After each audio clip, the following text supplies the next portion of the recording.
Hydraa clearance కావన్నట. Hydraa clearance permission గాలి దీపం ఎప్పుడు వస్తుందో ఎవరికి తెలియదు, ఎవరిని పోయి కలవాలనో తెలియదు. 21 రోజుల్లో మనం తెచ్చిన టీఎస్ బి పాస్ అనే చట్టం ఇవాళ అమలవుతుందా నేను అడుగుతున్నా? 21 రోజుల్లో వస్తున్నాయి క్లియరెన్స్లు?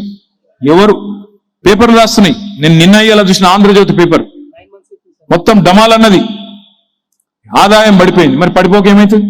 నువ్వు చేసే పనులకు ప్రాజెక్టులు రద్దు, కొత్త ప్రాజెక్టులు వద్దు, ఉన్నాయి మనం బెదిరియాలి, నేను ఢిల్లీకి పైసలు పంపాలి. మరి ఏం చేయాలి?